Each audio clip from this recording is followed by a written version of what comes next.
Thank you all so much for coming this evening. I'm absolutely delighted to introduce Roger Wagner to you all, who is going to talk tonight about his paintings. I think you will agree that the gallery looks like it has never looked before. It's a really stimulating synergy between Stanley Spencer and Roger's own works. Those of you that know me well know that I am often quite sceptical about contemporary interventions in museums, and very often they don't work. And I must say, even until the last minute, I was slightly apprehensive about how this exhibition would work and how these paintings would sit together visually. And I think it's a triumph, not only visually but intellectually. I think the artists work incredibly well together, and it's been a real honour to work with Roger this past year. I'm going to hand over to him. He will talk for a bit, and then we'll have a short conversation about his thoughts on Spencer. So over to you, Roger. Well, thank you all so much for coming. It's lovely to see so many people here. I'd have probably done a bit more preparation if I knew so many people were coming. But what I thought I would do is, rather than talk about the exhibition, I thought I'll begin just by talking about the pictures that I've got there. And then, as Amanda was saying, we'll talk a bit about how the pictures work together in the exhibition. But the pictures that I've got in the exhibition come from almost sort of 40 years of painting. So I thought it might be helpful just to go through them, as it were, chronologically, not as they're hung in the exhibition, but just to take you through how and when I sort of painted them, and then that'll give you a little bit of an idea, perhaps, of how my work has evolved, and then it'll perhaps be easier to talk about how that's sort of sitting with Stanley Spencer's work in the gallery. So I thought this is the first picture in the exhibition, and it's by far and away the first picture that the earliest of all the pictures that I painted. Just after I'd left school, I went to Italy and sort of spent time looking at Renaissance paintings, and particularly looking at Fra Angelico's paintings, which are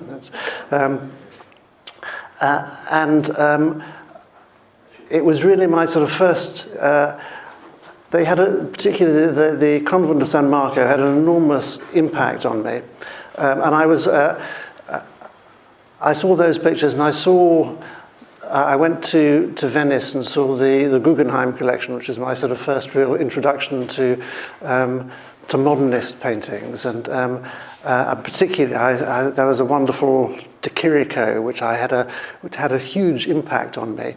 And as we were coming out, we just saw a little De Chirico exhibition, and we went in and we were told that Lemaitre was coming and would we like to meet him, and we did. And that had that was the first real artist I'd ever sort of met, and it was De Chirico was actually a almost exact contemporary of Stanley Spencer. He was a little bit older, but he lived into his 80s, and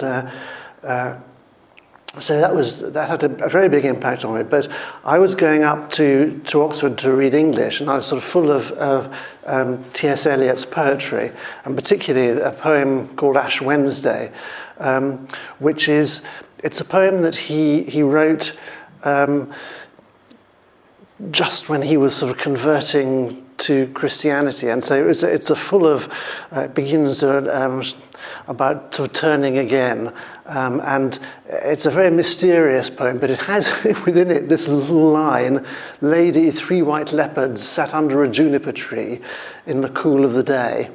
And he goes on to sort of think of himself as the bones which the leopards have been devouring. But I remember coming back with my head sort of full of all these different paintings, and suddenly thinking of that line, and suddenly sort of seeing it as a Fra Angelico painting or a De Chirico painting or something like this. And I'd never really done any painting before. And so I immediately then started trying to paint this picture, and I thought the first thing to do would be to go to the zoo, because I didn't really know what leopards looked like. And so I got a season ticket to the zoo. And this was in the 1970s, and it was just, they had the sort of lion house that I had remembered as a child, where all these sort of poor creatures sort of paced up and down in tiny little cages, but they'd replaced that with these big sort of open spaces, and instead of bars, they had great panels of glass. And the first time I went, it's on a sort of top of a little sort of hill in Regent's Park, the lion enclosure, or the leopard and the tigers. And I walked up these sort of steps, and I looked down through this great panel of glass where I could see the sort of tiger about 100 yards away. And I thought, that's a very big tiger. And the tiger looked at me, and it obviously thought, that's lunch, because it suddenly streaked up and they move extremely fast, tigers, and it came rushing towards me. When it was just about, in the second row there, it leapt off the ground and came flying through the air and went, and then it was like a kind of Tom and Jerry cartoon. It sort of slid down these great sort of muddy footprints. So anyway, that was a quite sort of dramatic moment. But I went on painting this, and I sort of painted it all the time. I was an undergraduate, and I did sort of a couple of versions, or at least this was the second version, and then went on painting it when I was a student at the academy. And finally I sort of finished it, and it was actually the first sort of oil painting that I ever sold. So this was... So in the exhibition, we put it alongside the Stanley's picture that he did when he was at the Slade. So it just made a nice sort of beginning. So that is certainly much the earliest of the paintings. This is when I was born. My parents bought a sort of holiday house in Aldborough in Suffolk, and so the Suffolk landscape has always meant a huge.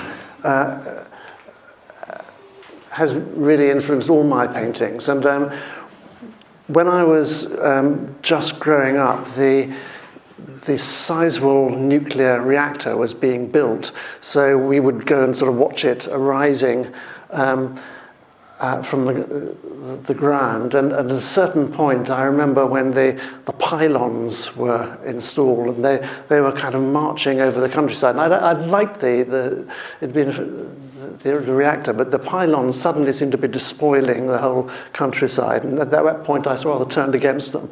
But anyway, when you go to Sizewell, it's been decommissioned now, but it used to emit this kind of rather sinister hum, and there was something about the sort of the cornfields around it, and which kind of gave off one message, and then this sort of strange shape behind it, and for some reason it put me in mind of the story in the book of Genesis, where you have the angels who come and have a meal with Abraham just before the destruction of the cities of the plain. And so you get this rather kind of pastoral scene with this sort of terrifying sequel. So this was, and for some reason this kind of picture emerged in my mind. And years later, I wrote a poem about it that goes like this. A fête champêtre apocalypse, beneath a day-bright sickle moon, a moment in the flow of time, a picnic on the edge of doom, a blue and endless afternoon, a grace unchanged since time began, a moment in the flow of time, the angels talking with a man, white steam from the reactor's core, our motives burn within our soul, a moment in the flow of time destroys the world or makes it whole. So then that was Suffolk. Well, if we go on to the next one, this is, this, believe it or not, is actually Oxford.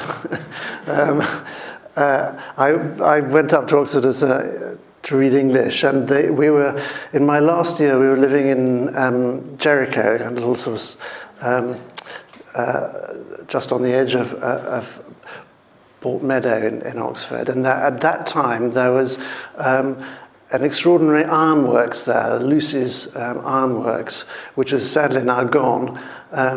But when we were undergraduates, if you walked, it's just along the canal, and when you walked there at night, you'd see the furnaces reflected in the canal. It was a very sort of dramatic space.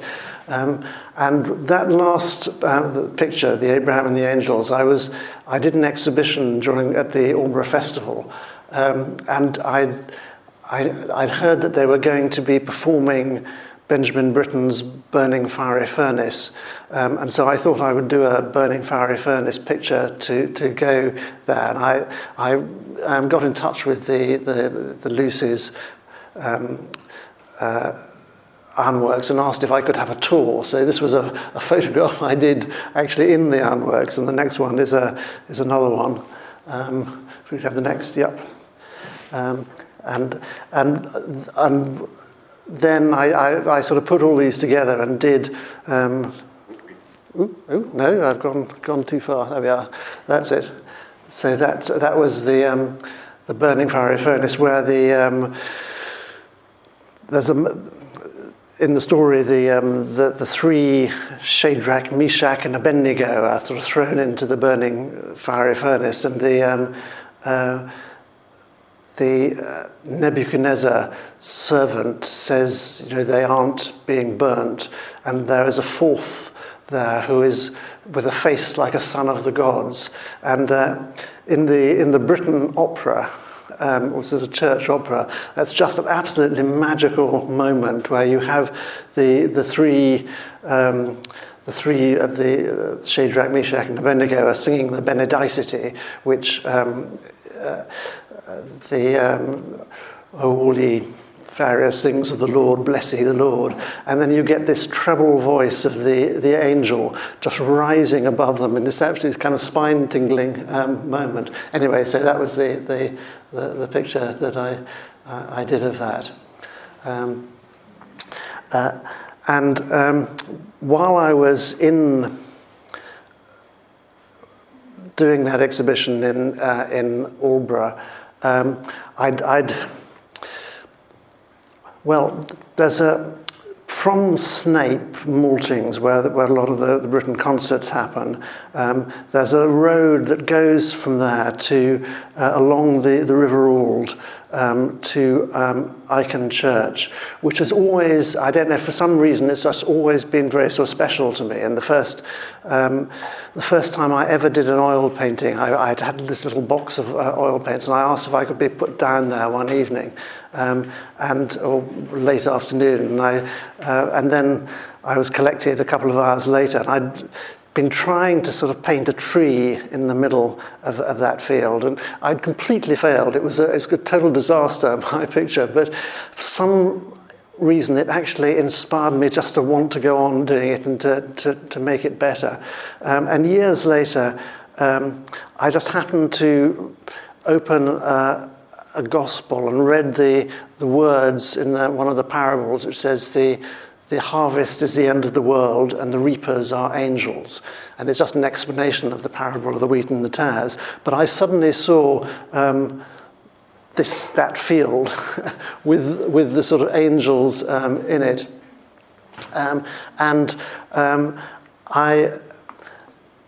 It was in my head, and I'd done very little painting. The leopard's picture was almost the only oil painting that I'd done. But that kind of image remained with me, and so I did a version of it.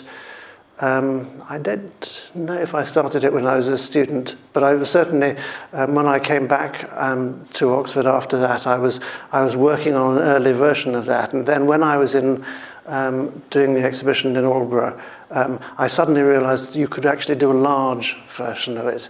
And I was going to be doing an exhibition at the Ashmolean, and I thought to have a really big picture would be wonderful. And so I spent... Again, I really didn't know how to do a big picture, but it was tremendous fun finding out. So that was the... I made little sort of plasticine figures of all the angels and sort of shone lights on them. And I managed to borrow there was a wonderful ironmonger's that had sort of made scythes, and they lent me a scythe. So I sort of bicycled back with this sort of scythe over my shoulder, like death on a bicycle. But that was the picture that came from that, and that was I later sort of wrote a poem about it, which is that one, which I went. I don't know how many people came to the poetry reading. A couple. So I'll read one more, but I won't read that poem. But I'll maybe read one more poem at the end, and that's just a detail of the painting.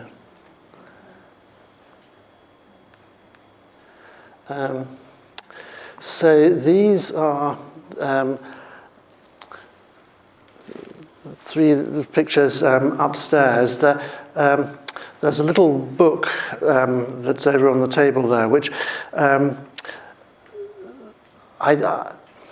can't quite, to be honest, remember how this was started, but there's a wonderful story that in the Book of Kings, which I came across, which is it just seemed tremendous. It's probably a story of the earliest ever recorded pilgrimage, and I did a whole series of little paintings about it. So it's a story about Elijah who had a huge kind of success, and then seems to have had a kind of nervous breakdown, and he goes and sits in the desert and wants to die.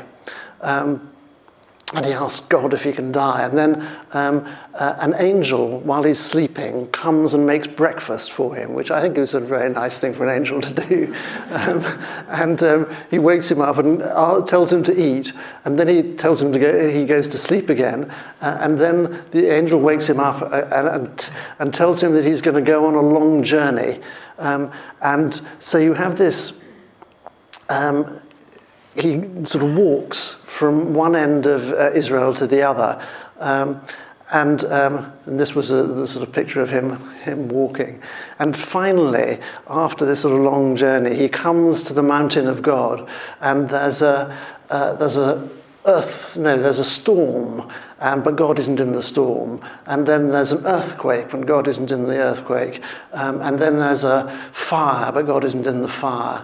And then finally, he hears a still small voice, or a silent voice, you might translate it, and he comes out of the cave, and God says, "What are you doing here?" Which is but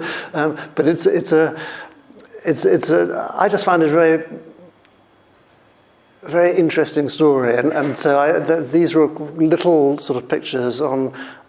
Which were done in acrylic. It was the first time I'd really tried painting in acrylic, and they were done on rather wonderful Nepalese paper that I found, which gave it a really nice sort of coloured background. So I did some large versions of these as well, but I made them into a little book which was called A Silent Voice. I said we lived in. Or at least I had holidays in Suffolk, but I was brought up really in Chelsea, and this is the sort of Thames with obviously Battersea Power Station as it used to be before its recent renovation. These wonderful cranes which have sadly gone now, and it was a walking on water picture. I've always been fascinated by that story of. I've done sort of several versions of it, which was the story of there's a storm and Peter is all the disciples are in the boat and they see Jesus walking on the water, and they think he's a ghost, and Peter says, if it is you, tell me to come to you on the water. And Jesus says, come. And so he then has to sort of step out onto the water. And then he begins to sink. And it's just a fascinating, again, just a very sort of symbolic sort of story, which I did, this is one version of it. I did actually quite a lot of versions of it. And I didn't think it really occurred very much in Christian iconography. I thought it would be a wonderful story to use, but there were very few versions of that, hundreds and thousands of sort of mothers and children, but none of this. So I thought, until I went to this place in Syria, which is a place called Dura Europos, which was sort of excavated in the 1930s. And when they excavated it, they found this building. I always like this photograph. It makes me look, I think, like Indiana Jones. But I'm sort of standing in the doorway of what is actually the earliest church that's ever been excavated. It's about sort of 250, because the whole place was destroyed and buried underground in that year. And in it, they discovered this church building with these extraordinary wall paintings, which took me a long time to then discover where they were. It turned out they had gone to Yale, and they weren't on show anymore. And there was a huge warehouse, which actually where you could go and see. Well, I managed to get into. Made me feel even more like Indiana Jones, actually. But and this is Jesus and Peter walking on water. So it was very extraordinary to discover that's as far as I know the earliest picture of Jesus that's ever been found, and you can just see the boat in the background. So anyway, that was that rather encouraged me to go on with this theme, and you can't really see it there, but that church is just that whole sort of town is just next to the Euphrates, and there's a wonderful sort of poem, a contemporary poem, which kind of sees that walking on water happening on the Euphrates. So I thought it would be nice to put it on the Thames. And there's also that wonderful Francis Thompson poem, which talks about Jacob's ladder pitched twixt heaven and Charing Cross, and seeing Christ walking on the water, not of Gennesaret but Thames. So that was that picture. So this is I now live in. This is sort of coming forward a bit. I live in Oxford, in Iffley, which is a little kind of village on which is sort of become part of Oxford, but is still a village there. And it has a wonderful 12th century church. This was a working drawing I did for a window that I was asked to do in the church, and I just thought it goes very nicely alongside the chapel window there. In fact, until the exhibition was about when the first time we looked to see what pictures might go there. I hadn't really thought this drawing was just rolled up in my sort of studio, and I hadn't. It was all tattered, and so I kind of repaired it a bit to put it there. But this is the church, which is an absolutely glorious church in Iffley, which a lot of people in Oxford don't really know about because it's rather sort of tucked away. But it's one of the it's just a fantastic building. And it had in it this John Piper window, which he'd done for an exhibition, but his family wanted it to go into this church, and it eventually did. But the other window was blank, and so I was asked to do a window to sort of sit opposite the John Piper window. And because there was a sort of font down below it, they wanted a window that would sort of relate both to the John Piper window but also to the font. So it's kind of a sort of the baptistry of the church. And so I did this little, this was a little, a sort of small little painting that I did, which was a rather sort of strange image, but it just sort of developed as I was sort of sketching it with a sort of flowering tree with, And this was this is my studio, and you can see this was the picture that's in the gallery now. I was the technique of making stained glass. Well, there are various techniques, but the technique I was using, which I was taught by a wonderful stained glass maker called Tom Denny, is incredibly complicated. It involves sort of putting wax resists on flashed glass and then sort of aciding it off, and then having sort of two layers of glass with different colours on it. So it's a very complex process. So I really needed to have the full scale version of it in front of me while I was doing that. But it was a fascinating process. So this was the window being installed in the church, and that's the final window, which I always like sort of framing pictures. It's but I don't think I'll ever get a better frame than that. I think that was pretty good, and these are just some of the details, which. There's a wonderful sort of snake's head fritillaries in a meadow just by the church, so I wanted to get them into the picture. That's just another. There's a poem that I wrote with it, but again, I won't. That's the.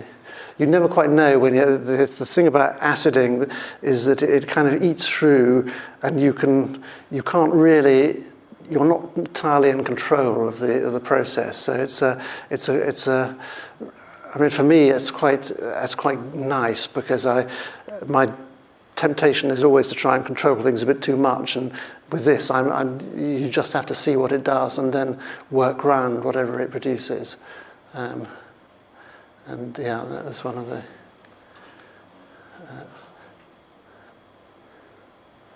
I was told I got the fish swimming in the wrong direction, so I had to sort of change them. I was also, when I'd finished it, I did a new cover for the font with a friend, Nicholas Miner, who's done some sculpture in the, that's the last verse. So this is the last picture it's the second picture in the exhibition, but it's the most recent of the pictures in the. And it's actually a study for a really big picture that I was asked to do I was asked to do a picture on the entire book of Revelation, which, as you can imagine, is pretty sort of tall order. And it took me about a year to think whether that was even possible to do. But eventually it occurred to me that the book of Revelation is really a poetic sort of book, and the last thing you want to do is to try and illustrate that literally. So as soon as I saw that, then I realized I could actually use my own images to illustrate it. So I wanted the idea of Babylon and the New Jerusalem to be there, and I wanted the lion and the lamb and the sort of that. So this is the big picture that's a. That was forward. So you can see the lamb in the foreground and the lion at the back, and the sort of Babylon it's actually the Port Talbot Steelworks, but which is just there's a wonderful sort of body of water in front of it, and so I could then do the New Jerusalem, which you kind of see reflected in the water, which at the end of the Book of Revelation is sort of coming down out of heaven. That's just another detail, and those are the detail of the prisoners, and that's the lamb.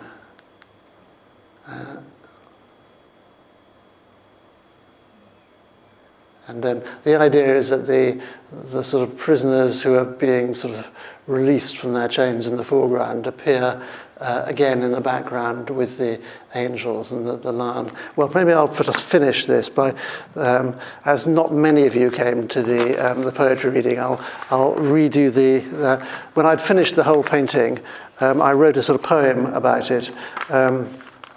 The picture is called sort of Sacred Allegory. and so the poem is called something of the same. So I'll just go to the final. Yeah, so those are the angels with the figures, and that's yes, you can see the lion a bit better there, and that's so here. This is, I'll just read that, and then we'll finish.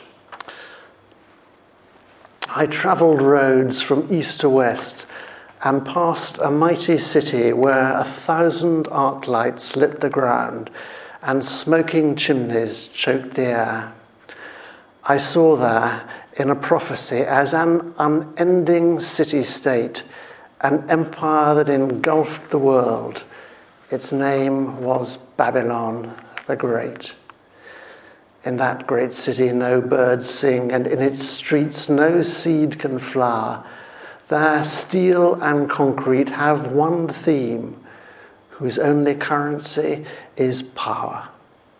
There none know what they serve, or why, or with their choices what they choose. But each choice is a zero sum, where if I win, then you must lose.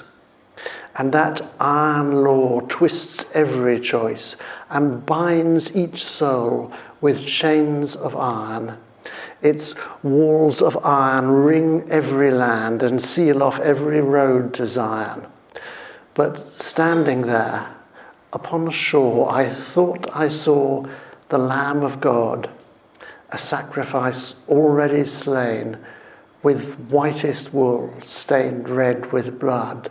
And as I saw that powerless Lamb had suffered all that power could do, a breath of life breathed through the land, by which the whole world was made new, as with forgiveness, mercy, grace, the math of zero sum unwound. From wretched captives, naked, blind, the chains of iron fell to the ground. Not iron, but angels held our hand, as stepping by a crystal sea, within a figured dance they find an order in which all are free. Then all equations were reversed. The Lamb of God became a lion. The walls of iron were broken down, and pilgrims thronged the paths of Zion.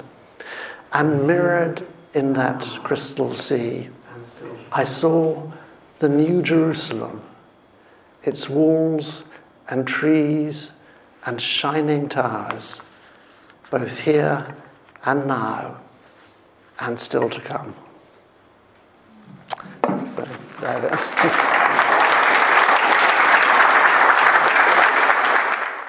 Roger, I think you are as accomplished as a poet as you are as an artist, which I think is a rare thing. I don't think William Blake achieved that. I think his poems are rather better than his pictures, in my opinion, so you're one up on him.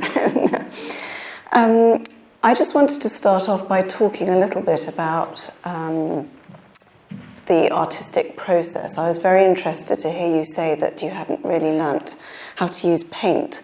And Stanley Spencer was the same, in that he went to the Slade and trained as a draftsman, and his entire artistic practice was founded on drawing, squaring up for transfer in a very sort of classical tradition. And in that way, you are clearly quite similar. And I just wanted to know a little bit more about your artistic process. Are you a mad sort of draftsman, and do you square up your canvases in the same way that Stanley did? No, I've never squared things up, but I do especially with big pictures. I mean, with small pictures, I just work sort of straight on the thing. But with the large ones, I always do sort of full cartoons, I just tend to do them on sort of tracing paper and use sort of charcoal and sort of transfer from that, because I like, particularly with big. I mean, not all pictures will work as large pictures, but those that have got something that will somehow work, I find I want to. I've always loved. I mean, as well as Fra Angelico, Piero della Francesca has been a sort of huge influence, and that kind of geometry that he uses, I've always liked getting that into the sort of big compositions. So when I sort of do the sort of cartoons, I've also got all my sort of golden section sort of diagrams and things out. And, I've noticed that particularly in your Reapers painting, the way you have managed to divide the composition sort of horizontally and vertically. I mean, it's beautifully organised. I mean, there's real skill there. Yes, well, yes, I mean,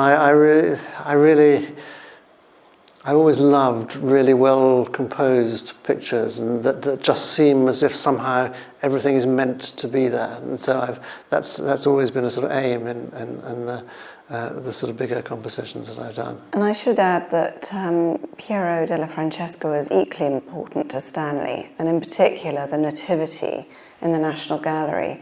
And I think you can really see, especially in his early work, Piero's use of these tonal blocks of colour. I think less so the geometry, but the application of paint and this very sort of tonal way of painting.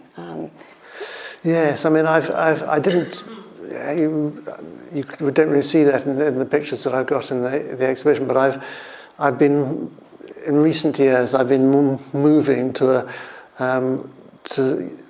using more sort of tonal and sort of less colours in some of the pictures, so that there's up in Bishop Auckland, where there's a kind of small sort of permanent collection of my pictures. There's some pictures there which are, quite similar in tone to quite a lot of the Pieros. Actually, it's funny you should mention that, because I was looking at your body of work, or at least what I know of it, and looking at how your technique has progressed, and looking at Ash Wednesday and this very sort of almost surreal composition and sort of very soft use of colour and quite tight in its application of paint, and I feel you've sort of loosened up a bit. Stanley was the opposite. He tightened up as he went along, but I feel you've become more painterly as you've gone along. Would you agree with that? Yes, that was almost. Yes, I mean, it's interesting that Stanley didn't go in, because that's a fairly sort of common trajectory of sort of painters, sort of to start very tight, and as you get a bit more confident as you get older, to get sort of looser and things. And I certainly have done. But there may be still a way to go. I shall probably get very loose when I get older. There's a wonderful photograph in the exhibition catalogue of you painting in is it a yukata, one of these Japanese? Oh, right, yes, yeah.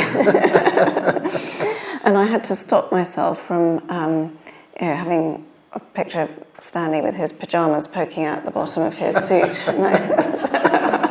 But you don't seem to go that far. Not or quite, do you? not quite. We can't let this conversation pass without talking about John Donne, and one of the key pictures in the exhibition is Stanley's painting of John Donne arriving in heaven, which is on loan from the Fitzwilliam Museum in Cambridge. And Roger famously has spoken about seeing this picture at the RA in 1980 in the monographic exhibition on Spencer. And you said something along the lines of you saw this painting and you felt that your lives were on a parallel path. Have I got that right, roughly? Yes, it was. I mean, I can very distinctly remember going up and seeing that exhibition, because we sort of kind of worked down in the sort of bowels of the building, but in those days you could go up through what was then the library, and we got into all the exhibitions free, which was wonderful. So we can, and I suppose I had seen Stanley Spencer before, but certainly this was my first sort of big exposure to him, and those were the first pictures which I loved, but as it went on, I felt at the time there was lots that I really didn't like, and I really thought this person is trying to do what I'm want to do, but he's doing it in completely the wrong way. And so for years I had quite a sort of love-hate relationship, but gradually, Spencer, as I've seen more, and particularly when I went to the Sandford Chapel, the Sandham Chapel for the first time, I realised what a great painter I'd sort of seen that, but I hadn't. Obviously, that hadn't been in the exhibition, and the resurrection had been, so he's become more and more important really to me as the years have gone on. Dare I ask what you make of his nudes? Well, it depends which ones really. He always paints incredibly well. He just was a fantastic draftsman, and he was a sort of complex man and had a complex life, and this comes over in the paintings sometimes. So.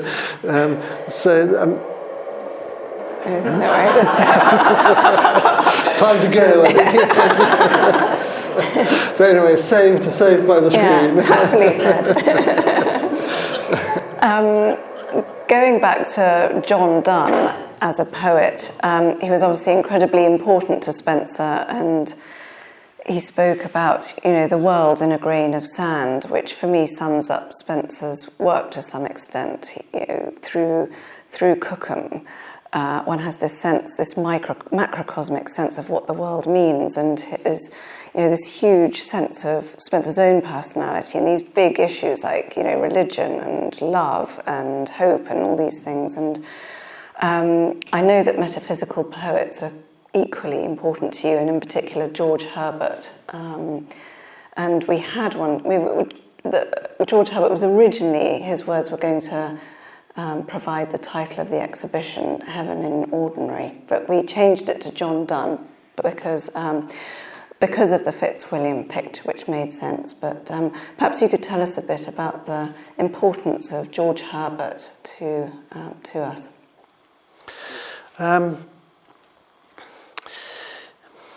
Well, he's been hugely important to me as a more from the. He did this book called The Temple, which is I can't remember how many poems there are in it, but every poem is in a different form, and we just happened to have an ancestor who had an early copy of this, which is sort of beautifully printed and beautifully. Every sort of page is has got these wonderful red lines on it. And when I did the first poetry book that I ever produced was a wonderful place called the Printmakers Cooperative in Oxford, and they had one of the old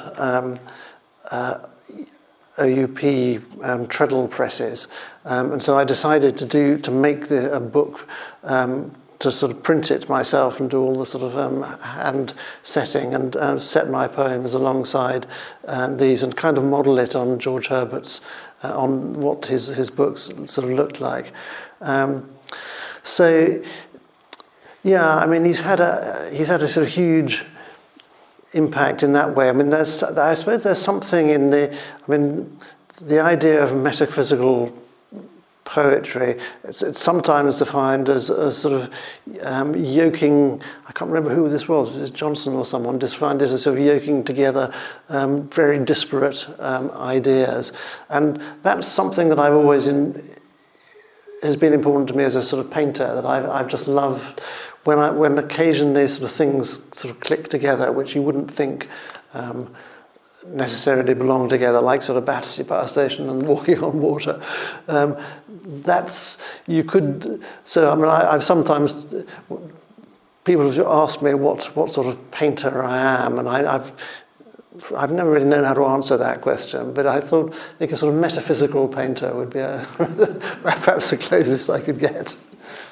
Well, I hope you will all agree that I think both Stanley and Roger have a unique artistic and spiritual vision, and which sets them apart from their contemporaries. And I find this, this juxtaposition incredibly beautiful and stimulating. I wanted to just ask if anyone had any questions for Roger. Amy. Roger, you're a painter and a poet, and you've talked about the process of both being inspired to paint from text, but also writing poetry in response to your own paintings. Is one of those, do you feel like you are more of a painter than a poet, or more of a poet than a painter, or are you kind of ambidextrous in the visual languages? I started painting long before I started writing poetry, and so I'd always, but I suppose I had written some poetry at school and sort of things, but I think I'd always felt that I mean, ever since I'd sort of seen those Fra Angelico pictures, I thought that was kind of what I was going to do. I was going to be a painter. And the poetry started almost sort of accidentally alongside it. I was just, when I started painting, I was also doing some teaching, and I was going to be teaching English literature. So I thought I needed to, if I was going to teach Shakespeare sonnets, I needed to try one out. And I wrote one, and I thought this is actually rather good. And so, and that is actually the sort of Seraphim poem. And so I thought, and it kind of went on from there. But I did that first book of poetry. I did 2 books, which I sort of printed myself, and but at the time, I approached 1 or 2, publishers to see if anyone would be interested, and no one was even remotely interested. It was very different than the kind of poetry that was that was fashionable at the time, and so I sort of stopped writing poetry and didn't start again really until I made The Window, when suddenly I felt it just sort of inspired a poem. And I wrote a poem about the window, and then one poem followed another, and that then sort of led to a book, and a publisher was interested in it. And so that has sort of started me writing poetry again. So it was about 30 years gap, as it were. So now I do both, and but I think painting is still, what I do every day. Poems come along now and then. Any more questions? Yes, mine's about painting and poetry as well. I mean, it's obvious from what we saw today, and I have to apologise, I haven't yet seen the exhibition, but your painting and your poetry enrich each other. That's very clear.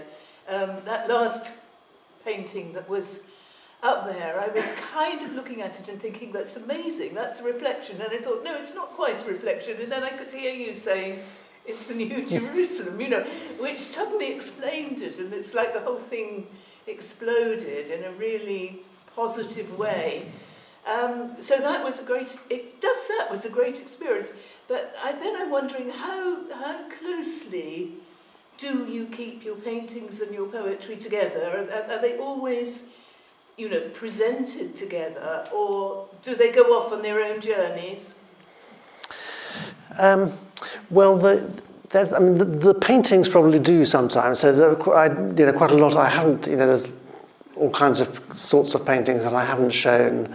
The portraits and landscapes and all kinds of other sort of things that I do, which I don't usually don't often give rise to poems.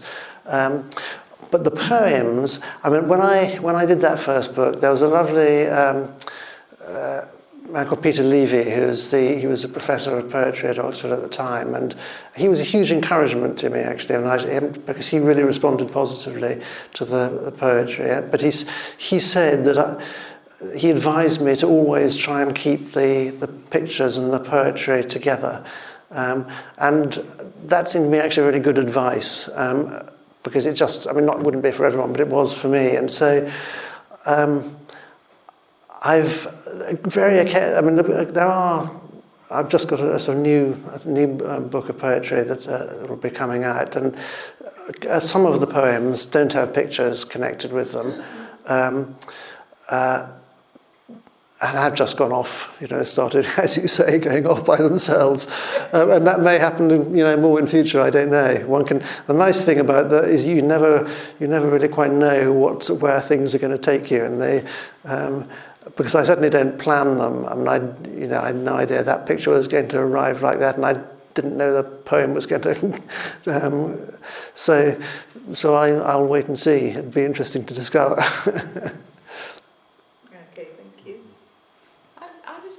Say that you spoke about seeing the ironworks in Oxford at night glowing red, and you showed photos of it glowing and red, and then you did a lovely picture, but there's no red. I just wondered why. I mean, presumably during the daytime it didn't look red. But... Yes, no, it did.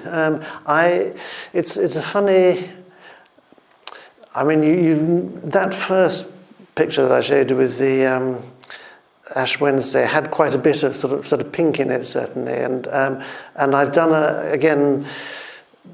Didn't really show you here, but when I was in Syria, there are lots of paintings which I've done, which have got more sort of red in them.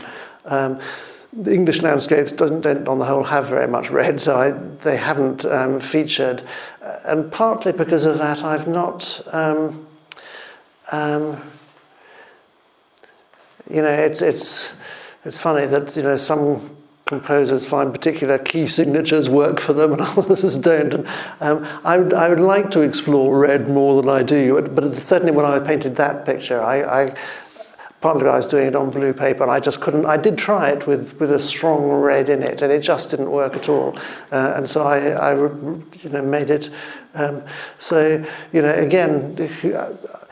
It may well be that in the years that are left to me, I will suddenly start doing violent red paintings and surprise everyone. The red light has slightly hellish overtones as well. I think the white light is more sort of yes, there was that. Spiritually uplifting. There was partly that. Yeah. Thank you, Roger, for a beautiful presentation. And I was interested in your comment about the walking on water theme not being represented very much in art, and wondered, especially with what you were saying about Suffolk, whether you are aware of Maggie Hamling's Good Friday Walking on Water, which is a slightly different gospel passage about Jesus appearing on the waves. But she paints it in memory of her late mother, and the Methodist Church bought it for their modern art collection. Oh, did they? No, I haven't seen that yet. I must look that up. Peter Howson, which is much more the Peter-Jesus encounter, which has also been bought for that collection. So I wondered what the date of yours was, and whether there was any sort of common period in which these were inspiring these artists, yourself and the others. Yes, I can't now remember what the it'll be in the book somewhere what the date of that one was. I don't think they had. I mean, the last time I saw the Methodist collection, they didn't have that. I don't think those had been there, which is actually the first time I met Unity was at the Methodist collection, but because they haven't got a Spencer picture there either, and but no, I'd be really interested to see those actually, because obviously I know both their work, but I haven't seen those particular pictures. So thank you for telling me about those. I shall. I'm going to look that up straight away. Yeah. I think we've got time for one more question. Yes, Stuart. Can I just congratulate you, Amanda, and Roger for a wonderful exhibition and a beautiful talk. So thank you very much indeed. Italy is one of our favourite places that we go to. We think the church there is an absolute jewel. So fabulous to meet you and know who did the window there. So we always go in April when the fritillaries are out in the meadows there. Yes, it's a gorgeous visit annually for us. Congratulations. Yeah, so well, thank you. It's been